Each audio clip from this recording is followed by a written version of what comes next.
Betul Tuhan, kemurahan-Mu lebih dari segala-galanya, belas kasihan Tuhan untuk setiap hidup manusia. Itu sebabnya Yesus datang menebus dosa dan membuat kami hari ini di depan mata-Mu Tuhan, kami disempurnakan. Itu sebabnya kami mengucap syukur bahwa hari lepas hari, kekudusan demi kekudusan Engkau berikan kepada kami, dan kami sudah dilayakkan karena Yesus sudah menyelesaikan semua di kayu salib.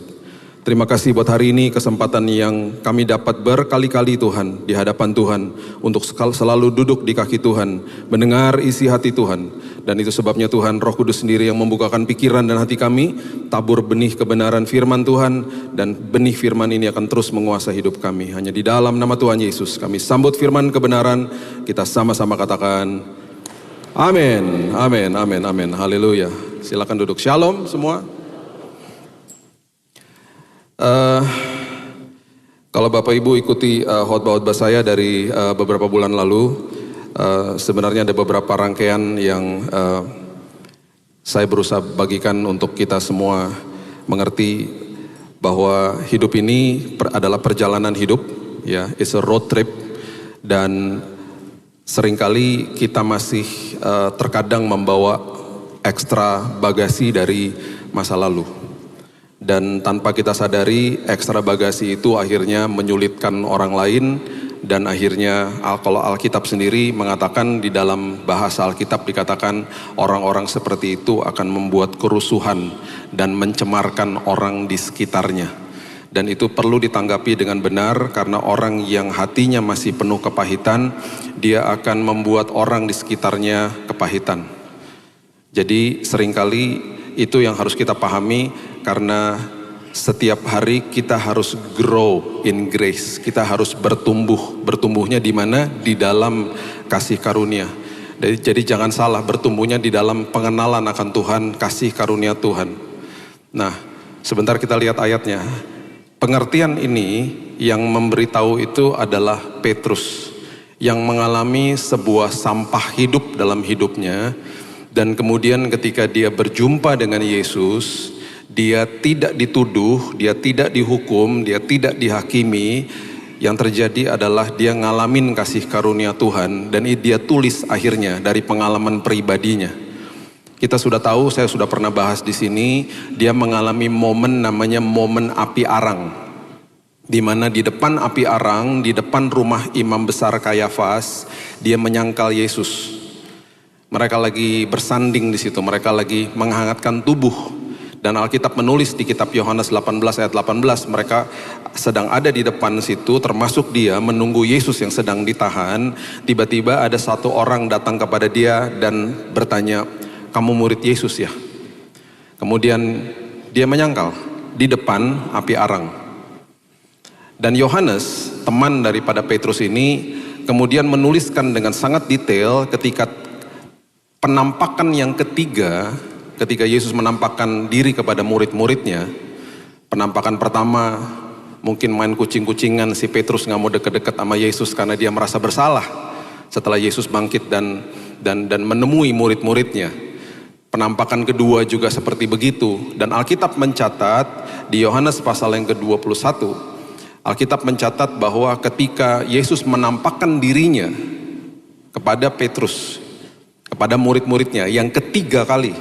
Dan angka-angka di Alkitab ini kan selalu bukan sekedar hanya angka saja, tetapi merupakan simbol dan sebuah kebenaran. Jadi di balik angka 3 saya percaya ada sebuah angka kebangkitan. Dan kemudian kepada 7 muridnya, 7 adalah angka sempurna, di tepi Danau Tiberias. Dan waktu dia menampakkan diri, Yesus sedang buatin mereka breakfast, makan pagi. Dan Alkitab mengatakan makan paginya adalah roti sama ikan. Kalau orang Manado itu berarti panada, roti ikan. Siapa murid-muridnya? Ada Petrus, ada Thomas, ada Nathanael, ada Yakobus, ada Yohanes, sama ada 2 lagi murid gak disebutkan namanya. Setelah mereka selesai menjala ikan, dan mereka menghampiri Yesus di pinggir Danau Tiberias, Yesus sedang buatin mereka breakfast, dan Alkitab mencatat di atas api arang. Jadi ini merupakan momen-momen ketika orang yang masih membawa sampah dari masa lalu misalnya. Mereka suka sekali terkadang teringat dengan masa lalu yang menyakitkan itu. Contoh ya, mungkin kita disakiti sama orang lain, dikasih benih kepahitan. Mungkin kita kecewa sama diri kita sendiri. Kita belum bisa ngampunin kesalahan yang kita buat dari diri kita sendiri.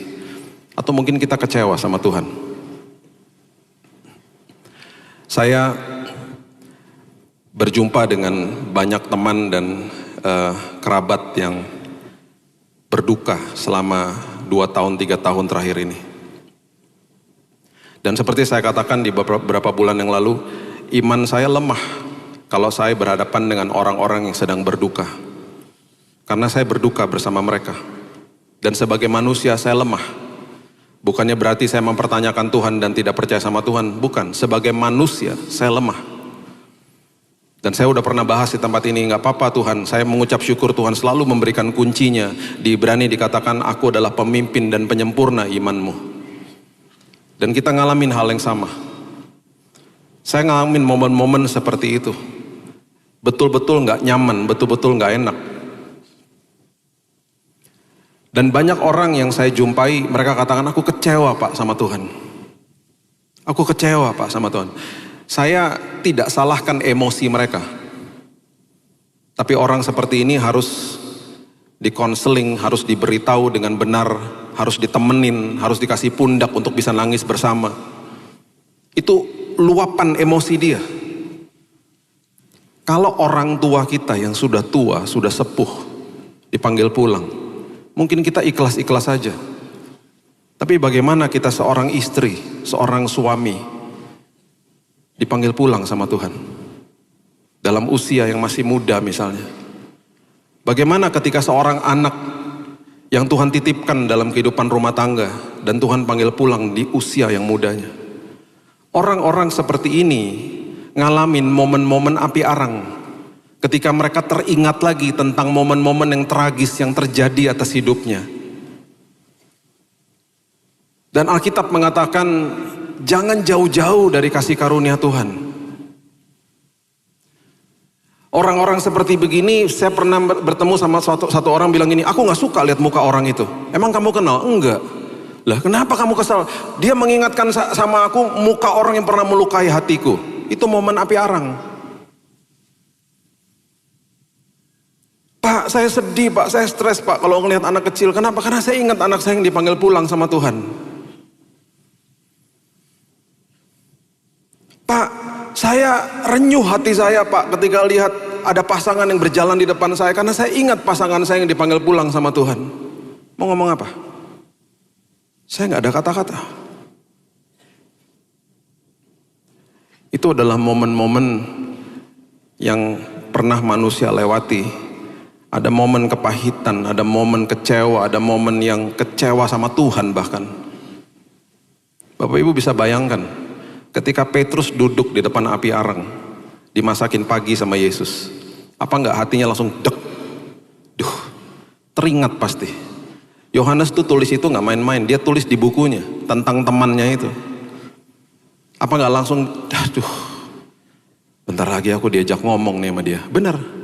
Habis momen api arang itu, kalau kita baca seterusnya, Yesus akhirnya bertanya sama Petrus, dialog pertama kali, gak pernah dituduh, cuman ditanya gini, kamu sayang gak sama saya?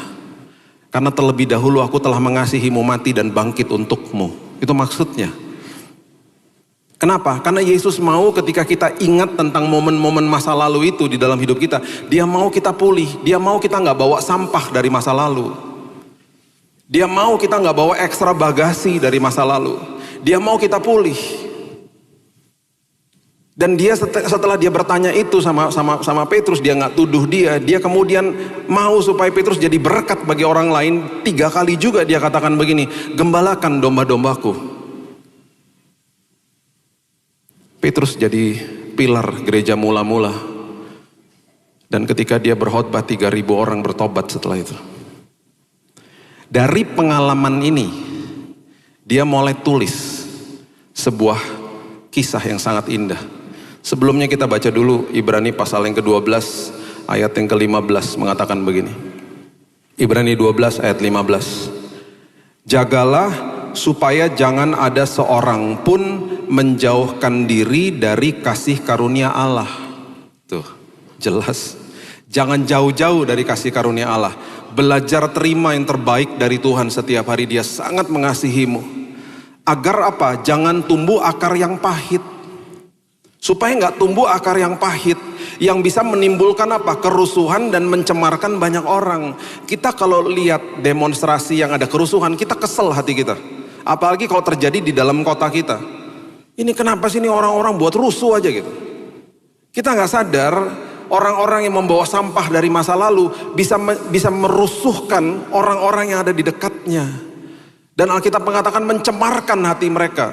Makanya nggak heran orang yang kepahitan membuat orang di sekitarnya pahit gara-gara dia. Gara-gara ulahnya, tindakan, perkataannya dia. Dan orang nggak mau deket-deket sama dia. Bahkan orang tiptoeing around dia, orang jaga-jaga jarak sama dia. Orang jaga perkataannya, takut dia tersinggung karena nih gampang marah orang seperti itu biasanya. Itu sebabnya baca sama-sama saya di 2 Petrus 3 ayat 17 dan 18. 2 Petrus 3 ayat 17 dan 18 mengatakan begini. Ini Petrus sendiri yang menulis setelah dia ngalamin momen dengan Tuhan di mana kasih karunia Tuhan melingkupi hidupnya. Tetapi kamu saudara-saudaraku yang kekasih, kamu telah mengetahui hal ini sebelumnya. Karena itu waspadalah supaya kamu jangan terseret ke dalam kesesatan orang-orang yang tak mengenal hukum. Dan jangan kehilangan pegangan yang teguh. Jangan sampai tersesat, jangan sampai kehilangan pegangan. Gimana caranya? Bertumbuhlah dalam kasih karunia dan dalam pengenalan akan Tuhan. Dan juru selamat kita Yesus Kristus baginya kemuliaan sekarang dan sampai selama-lamanya. Kalau kamu gak deket-deket sama kasih karunia, kamu bisa punya potensi mencemarkan orang loh. Sampah yang kamu bawa dari masa lalu, kalau kamu gak deket-deket sama kasih karunia, kamu gak ngalamin kebaikan Tuhan, kamu gak ngerti isi hati Tuhan, kamu tersesat loh. Kamu kehilangan pegangan loh. Kamu gak grow in grace. Bahasa Inggrisnya growing in grace, bertumbuh dalam kasih karunia. Hati-hati loh, karena Petrus ngalamin. Ketika dia dipulihkan, hidupnya jadi berkat bagi orang lain. Papa saya duduk di samping saya ketika saya duduk di bangku SMA. Bangunin saya sore-sore untuk ngeteh. Biasanya sore-sore itu ada waktu tea time sama coffee di rumah saya. Gak tahu apa, itu ada momen api arang dalam hidupnya dia di saat itu. Dia lagi bangunin saya, dia lagi lihat kamar saya, celingak-celinguk. Tiba-tiba dia random aja ngomong, nanya sama saya. Kamu pernah dengar ceritanya Opa gak? Opa itu berarti papanya dia. Kenapa? Saya tanya gitu. Dia langsung bilang, Opa tuh di kampung Tomohon di Manado dulu. Itu tentara kenil, tahu gak? Dia bilang, galak dia. Sama papa juga gitu. Tiba-tiba ngomong, tapi gak ada kepahitan ngomongnya. Ngomongnya cerita biasa. Kamu tahu dulu papa suka diikat di pohon, ditelanjangin, kadang-kadang ada semut merah. Papa dipermalukan di depan desa papa. Waktu dia ngomong gitu, saya tanya gini, kok papa gak pernah gituin kita, mukulin kayak begitu? Atau bahkan mukulin mama? Saya gak pernah lupa dia bilang waktu saya menikah sama mamamu di tahun 66. Saya serahkan semua kepahitan di altar Tuhan. Dengan kata lain, dia lagi ngasih tahu sama saya pastikan saya tidak mau bawa sampah ke dalam rumah saya. Saya pastikan saya tidak akan bawa ekstra bagasi dari masa lalu. Karena saya tidak mau membuat rusuh dan mencemarkan keluarga saya. Saya baru ngerti setelah saya belajar firman ini. Dia lagi ngomong begitu sebenarnya sama saya gak paham saat itu. Tapi ada momen api arang. Ketika dia ingat sesuatu. Gak tahu dia lagi lihat apa, saya gak pernah tanya juga saat itu. Secara random dia teringat. Saya cuma mau kasih tahu. Kalau kita teringat dengan momen-momen yang menyakitkan hati kita di masa lalu. Ingatlah bahwa kasih karunia Tuhan sangat dekat dengan kita. Sangat-sangat dekat dengan manusia. Dan hari ini Tuhan mau pulihkan hidup saudara dan saya. Supaya apa? Maju, jangan bawa sampah dari masa lalu. Grow in grace. Bertumbuh dalam kasih karunia. Karena Tuhan mau kita bertumbuh. Karena banyak perkara besar mau dititipkan kok dalam hidup kita. Itu sebabnya Amsal pasal yang ke-20 ayat yang ke-5 akan make sense, akan memberikan pengertian. Amsal 20 ayat 5 mengatakan begini. Rancangan di dalam hati manusia itu seperti air yang dalam. Tetapi orang yang pandai tahu menimbanya. Ini ayat dahsyat sebenarnya. Kalau kita ngerti bahasa aslinya.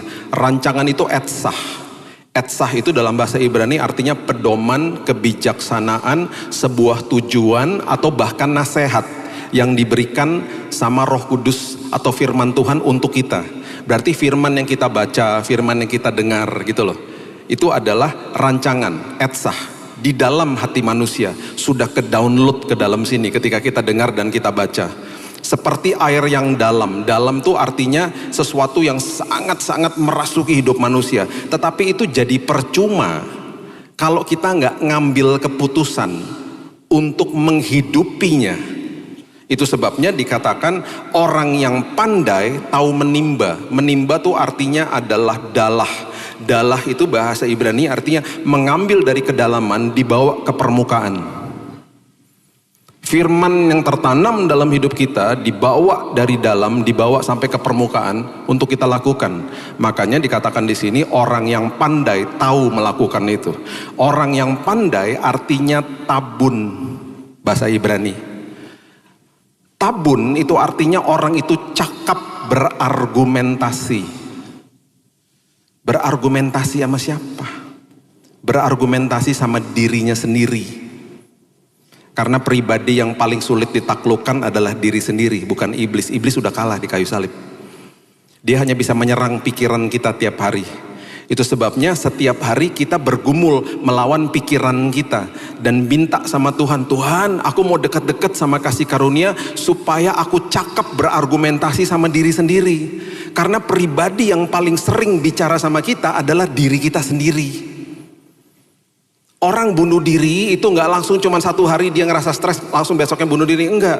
Itu bertahun-tahun bahkan dia ngomong sama dirinya sendiri. Dia kasih tahu dirinya nggak layak, dirinya nggak mampu, dirinya rusak, dirinya berantakan. Akhirnya dia stres sendiri. Itu karena pribadi itu ngomong sama dirinya sendiri. Orang yang tabun adalah orang yang cakap berargumentasi dengan dirinya sendiri. Nah, gimana kita bisa memberitahu diri kita kebenaran firman kalau kita nggak dekat-dekat sama kasih karunia Tuhan? Akhirnya pengambilan keputusannya salah.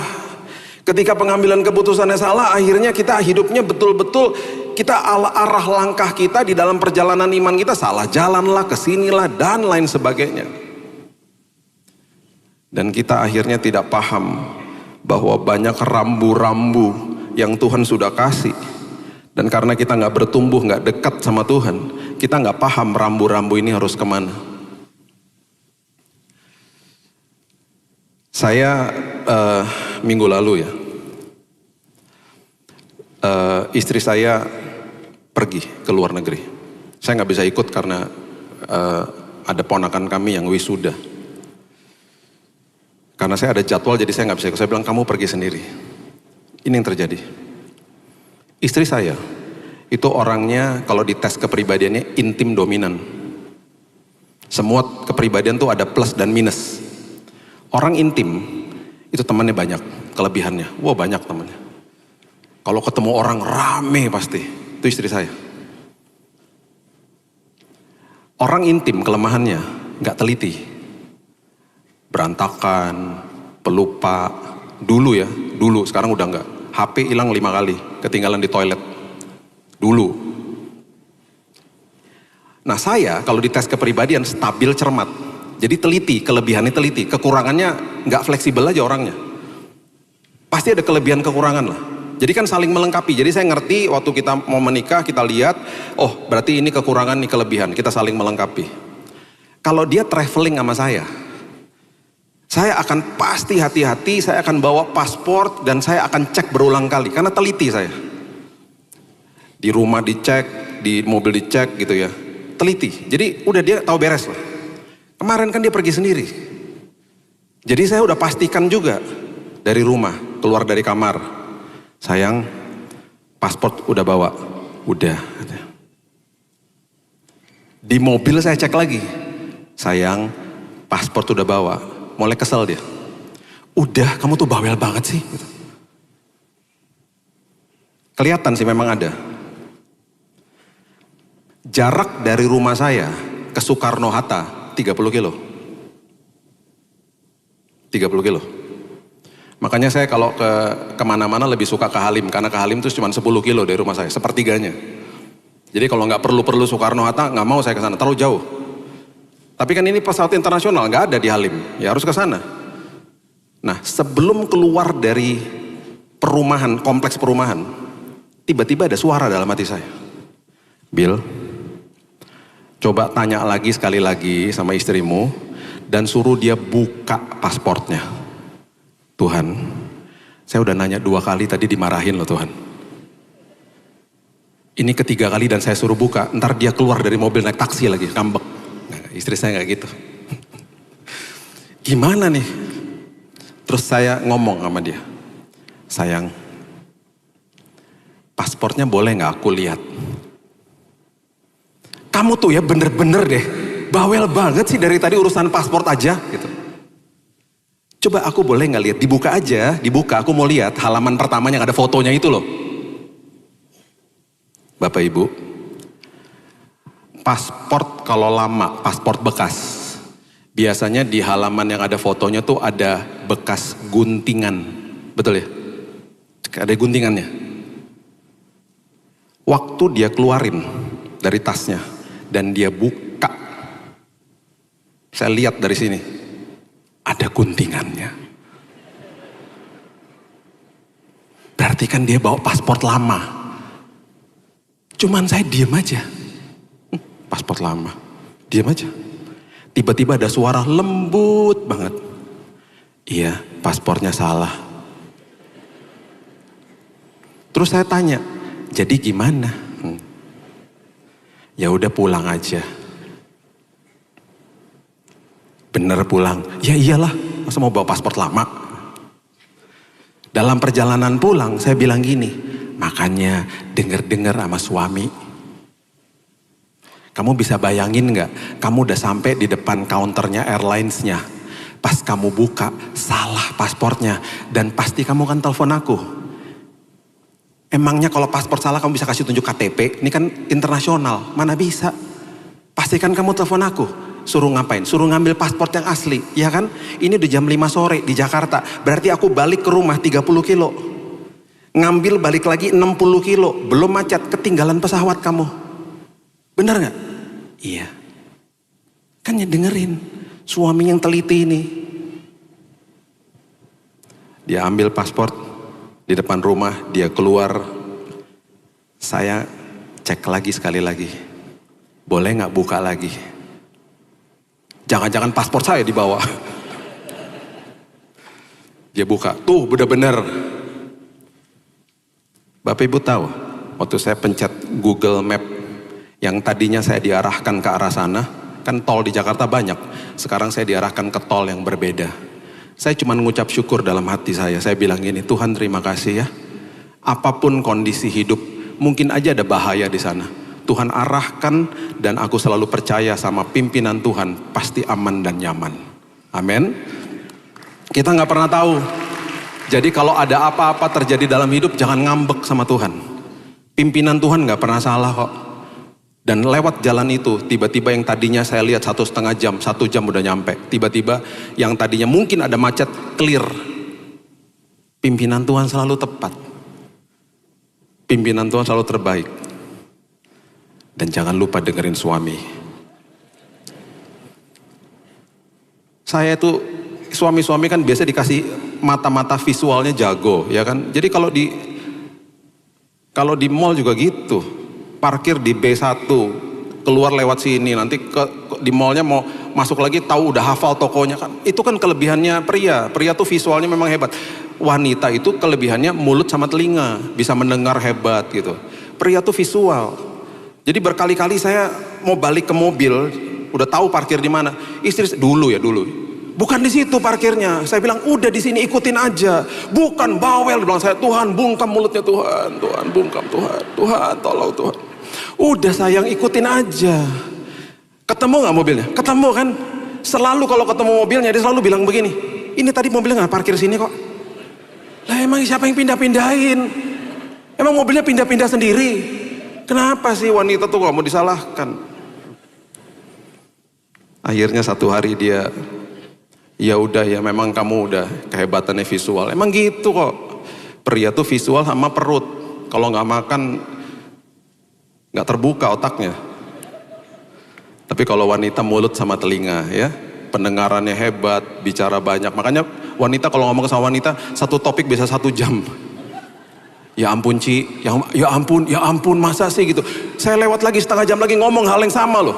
Itu aja diomongin gitu, pakai perasaan soalnya. Kalau pria tuh punya kata sandi, pria ngomong sama pria punya kata sandi, namanya siap.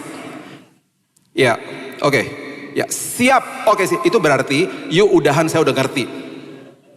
Siap. Ya. Iya, oke, siap. Oke, bye. Udah selesai.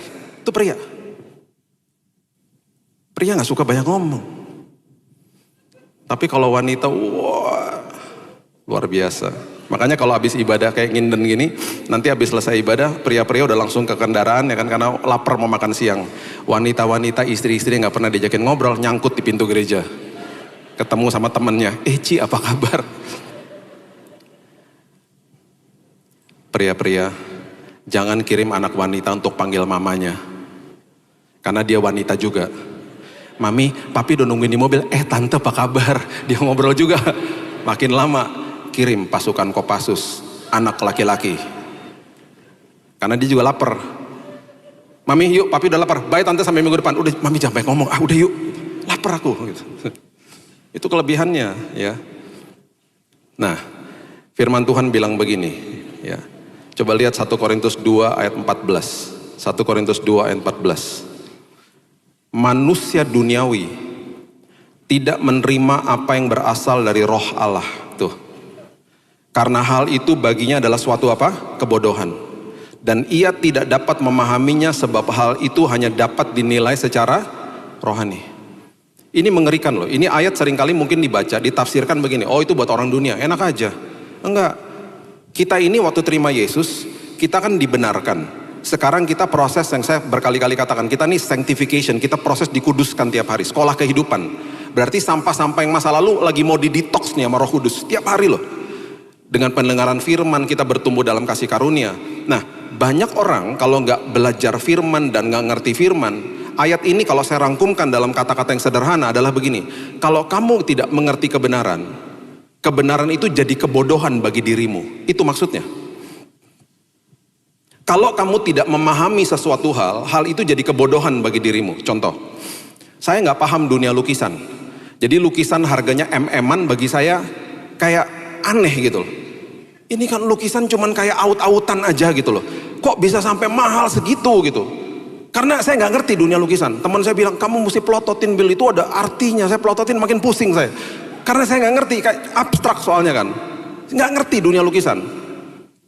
Sama, firman Tuhan juga gitu. Makanya firman-firman nih contoh ya, seperti begini. Harus saling mengasihi sama seperti Kristus mengasihimu. Jadi kebodohan. Jadi ketika orang dibilang ini, ayo Pak, Bu, ayo mohon maaf duluan sama pasangannya.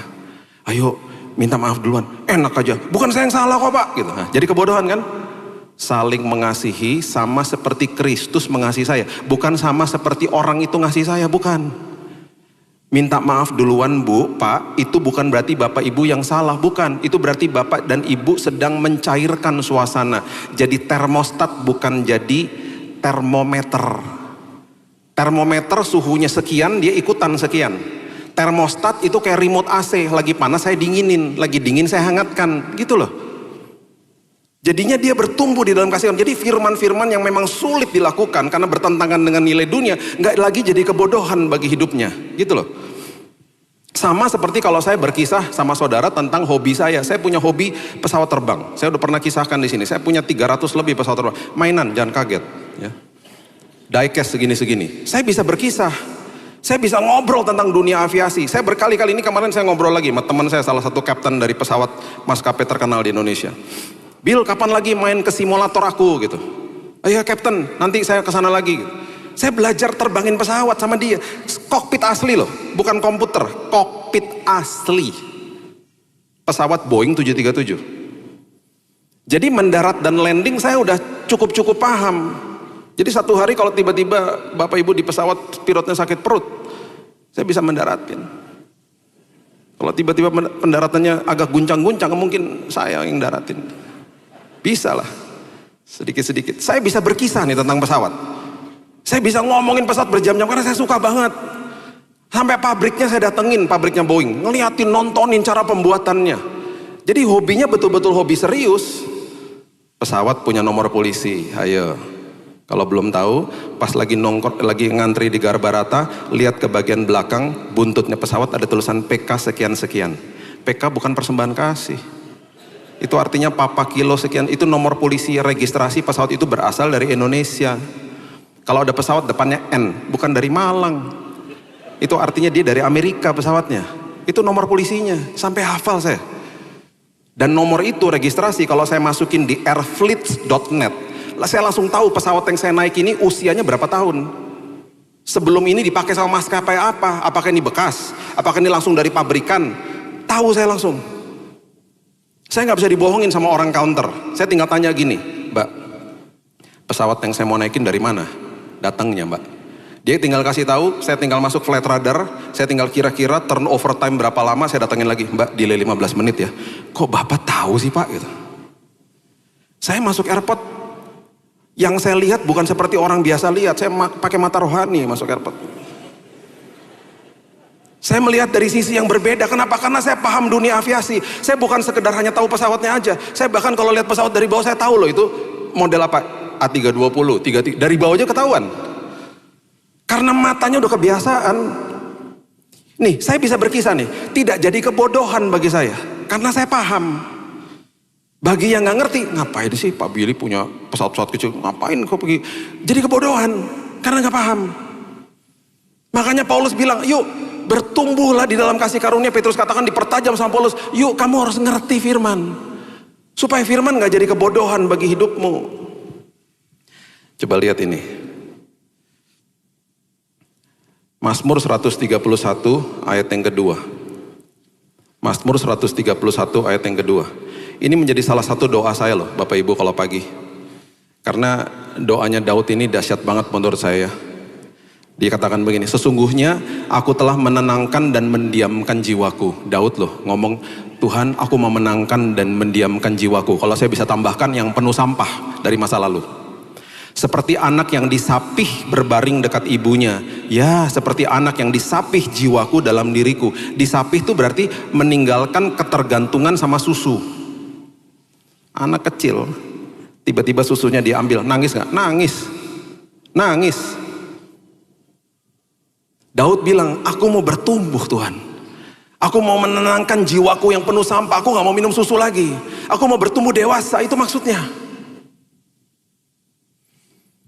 1 Korintus 3 ayat 1 dan 2. 1 Korintus 3 ayat 1 dan 2. Saudara-saudara pada waktu itu tidak dapat berbicara dengan kamu ya, seperti dengan manusia rohani, tetapi hanya dengan manusia duniawi yang belum dewasa dalam Kristus. Ini Paulus ngomong sama jemaat di Korintus. Susulah yang kuberikan kepadamu, bukanlah makanan keras, sebab kamu belum dapat menerimanya, dan sekarang pun kamu belum dapat menerimanya. Saya nggak mau kalau sampai Tuhan bilang begini, Bill, aku masih punya buat kamu nih titipan-titipan buat anak kecil karena kerohanianmu belum bertumbuh. Nggak mau saya. Saya mau bertumbuh terus di dalam Kristus, dalam pengenalan akan Dia, supaya banyak titipan-titipan tanggung jawab yang lebih besar lagi Tuhan titipkan dalam hidup kita. Karena kamu udah makin dewasa, makanya kalau di toko mainan selalu kan box-box itu ada tulisannya 2-4, 6-8, 10-12. Itu panduan buat orang tuanya, supaya dia tahu ketika anak saya usia sekian, saya memberikan mainan yang usianya pas buat dia. Anak 2 tahun gak mungkin dibeliin mainan yang 16 tahun ke atas. Dirusaklah sama dia mainannya. Dan pasti lebih mahal. Itu sebabnya Paulus bicara begitu. Ibrani 5 ayat 13. Mengatakan begini, Ibrani 5 ayat 13. Sebab barang siapa masih memerlukan susu, ia tidak memahami ajaran tentang kebenaran. Sebab ia adalah apa? Anak kecil. Anak kecil.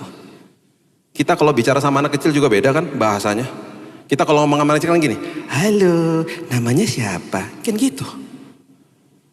Bahasa itu kan kita gak bisa pakai sama orang dewasa. Masa saya ngomong sama istri saya gitu, halo sayang, kamu dari mana? Kamu pulang dari Nginden kok jadi aneh gitu, nggak bisa.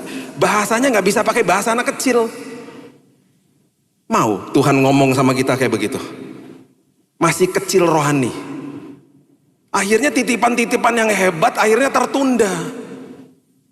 Tertunda akhirnya. Saya tutup ya sama kisah nyata ini. Saya nggak mau berdiri di sini mentang-mentang saya khotbah, oh Pak Billy dewasa, enggak. Saya juga bertumbuh, saya juga belajar dari sampah hidup saya. Beberapa tahun yang lalu, anak-anak itu masih sekolah online, termasuk anak saya. Jadi anak saya Keaton ini, anak saya dua-duanya nggak suka sama pelajaran matematika. Ya mereka nggak suka. Karena bagi mereka tuh, bahkan mereka pernah bilang gini mas ya, siapa sih yang ciptain matematika, kurang kerjaan katanya gitu. Ya dibutuhkan lah nak gitu. Ya tapi susah banget Dad. Kalau cuman pertambahan, pengulangan, pembagian kan itu oke, ini ada algebra, trigonometri, apa jelimet banget. Mereka pokoknya kalau ujian matematika angkanya pas-pasan. 57, 60, paling mentok 70. Nah kalau 57 di bawah 60 kan ada remedial. Sekarang, dulu nggak ada, sekarang ada remedial. Jadi boleh ujian ulang gitu. Nah kalau ujian ulang biasanya dia udah dapat pelajaran ekstra dari gurunya, dia biasanya oke lah, ngedongkrak lah, bisa dapat 67, 70 gitu. Nah ini lagi zaman COVID, ujiannya online. Terus ujian matematika. Setelah selesai saya tanya, dapat berapa Dek? 57 Dek. Aduh, susah ya Dek. Iya. Ya udah belajar, kapan remedialnya? Hari Senin katanya gitu. Oh ya udah belajar ya Dek. Dan selalu kalau dia belajar selalu oke kok, kan dia tanggung jawab. Hari Senin, habis ujian. Ini sepanjang hari anak gak keluar kamar gitu. Pas udah mesbah keluarga malam-malam, dia masuk ke kamar saya. Saya langsung tanya dong, gimana remedialnya? Berapa? 60 berapa? Dapat 43 Dek. Aduh. Dari 57 jadi 43, kok makin jeblok Dek? Susah Dek, aku udah belajar, aku udah tanya sama gurunya, yang keluar beda semua. Aku gak suka sama matematika, tapi saya gak mau kasih dia tekanan lah, saya tahu lah dia kasih yang terbaik. Udahlah ya udahlah, nanti kita tutorial aja lah ya Dek ya. Ya nanti kamu Dedi panggilin tutor lah ya. Tiba-tiba dia ngomong gini sama saya, dia cerita sama saya. Tapi enak juga ya kalau lagi zaman-zaman COVID begini, lagi ujian online. Kenapa? Tadi tuh gurunya ada meeting loh Ded. Sampai Zoom-nya dimatikan. Jadi kalau Dedi perhatikan tadi siang tuh aku keluar kamar ambil cemilan, ambil minum. Jadi selagi ujian bisa sambil nyemil. Kalau di kelas kan nggak bisa, dia bilang gitu. Waktu dia lagi ngomong begitu, pikiran saya berbeda. Langsung saya bilang gini, gurunya matikan Zoom. Kenapa kamu nggak buka buku Dek? Lu nggak boleh dong Dad, kan ujian. Siapa bilang kalau gurunya matikan Zoom itu berarti dia lagi kasih kode sama anak-anak boleh buka buku. Kenapa itu langsung reaksi itu keluar dari saya? Karena memang saya dulu jagoan nyontek. Jadi langsung keluar dari mulut saya, seorang hamba Tuhan. Kenapa nggak buka buku? Nggak boleh dong. Itu kan ujian. Terus saya bilangin saya nggak puas. Waktu gurunya sebelum matikan Zoom, emangnya dia bilang anak-anak nggak boleh ya buka buku. Emangnya gurunya ngomong gitu? Enggak kan? Itu berarti kode keras bahwa anak-anak boleh buka buku. Kamu tuh jangan naif nak kalau hidup. Kalau kamu buka buku kamu dapat 80. Lain kali panggil Dedi yang bukain deh bukunya. Kamu tuh sayang kan, itu kesempatan. Saya ngomong gitu loh. Nyerocos aja ngomong. Terus saya nggak puas dengan jawaban dia. Saya mau tanya sama gurunya. Jadi waktu pengambilan raport online juga, saya bilang sama istri saya, udah saya aja yang ngomong sama gurunya. Saya pengen ngomong sama dia. Saya ngomong gini sama gurunya, Miss, waktu minggu lalu tuh ada remedial matematika ya Miss. Kan Miss katanya meeting ya, Zoom dimatikan. Itu berarti sah-sah aja kan Miss, kalau tiba-tiba ada anak yang buka buku. Oh ya nggak boleh dong Pak, kan ujian. Tapi Miss kan nggak kasih tahu sama anak-anak. Kalau misalnya ada yang nggak tahu dan dia buka aja gimana? Saya nggak perlu kasih tahu Pak, karena ini sekolah Kristen. Dan saya percaya anak-anak saya memang hidup di dalam integritas. Kelar.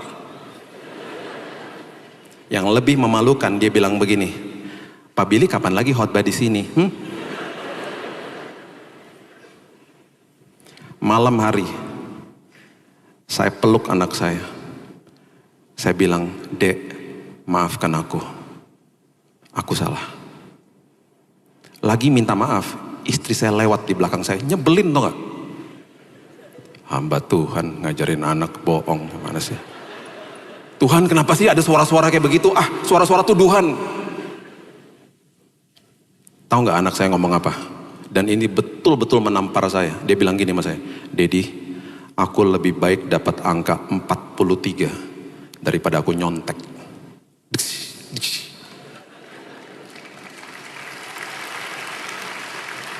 Istri saya lewat lagi. Rasain loh. Bapak Ibu, malam hari itu Roh Kudus bilang begini sama saya. Bukan berarti kamu udah khotbah sana sini, kamu gak ada sampahnya, masih ada. Dan momen-momen seperti begini, kamu harus tahu bahwa kasih karuniaku cukup bagi mobil. Keluarin sampahnya. Karena apa? Tuhan selalu bilang gini, kalau kamu berbuat salah, yang aku kasih tunjuk adalah perbuatannya. Aku tidak akan tunjuk karakter kamu. Dan banyak orang didatangin nama iblis, dikasih tahu bahwa karaktermu buruk, kamu gak layak, kamu berbuat salah, kamu gak mampu. Itu suara iblis. Roh Kudus gak pernah begitu. Roh Kudus melakukan conviction, menginsafkan dengan kasih yang luar biasa. Dia katakan, bertumbuhlah Bil dalam kasih karunia. Kamu orang luar biasa karena karakternya gak pernah diserang sama Tuhan. Disitulah kita akhirnya menjadi orang-orang yang tidak tersesat, tidak kehilangan pegangan, karena kita grow in grace. Berikan tepuk tangan kita untuk Tuhan kita. Terima kasih Tuhan buat pagi yang indah. Kami mengucap syukur buat firman kebenaran. Kami percaya bahwa kami akan terus bertumbuh dalam kasih karunia. Dan kami percaya Tuhan ketika ada rambu-rambu di depan kami, kami tahu bahwa Tuhan sendiri yang menuntun perjalanan iman kami. Tuhan, kami mau menyapih diri kami. Kami gak mau ketergantungan sama susu. Kami mau bertumbuh Tuhan secara dewasa di dalam kerohanian kami. Dan kami percaya banyak perkara-perkara besar yang Tuhan mau titipkan dalam hidup kami. Terima kasih Bapak yang baik, kami percaya kehidupan kami dipelihara sama Tuhan. Dan hidup kami penuh kesaksian karena berjalan bersama dengan Yesus. Hanya di dalam nama Tuhan Yesus kami berdoa dan mengucap syukur. Kita sama-sama katakan amin. God bless you. Dalam nama Yesus, jemaat yang dikasihi Tuhan dengan iman, terimalah rahmat anugerah dari Aba Bapa Allah kita. Kasih-Nya dalam Yesus, kekuatan kuasa-Nya dalam Roh-Nya yang kudus turun melimpah atas kita semua untuk menaungi, membimbing, menyertai dan memberkati sepanjang hari ini. Maranatha, Yesus datang, bahkan sampai selama-lamanya.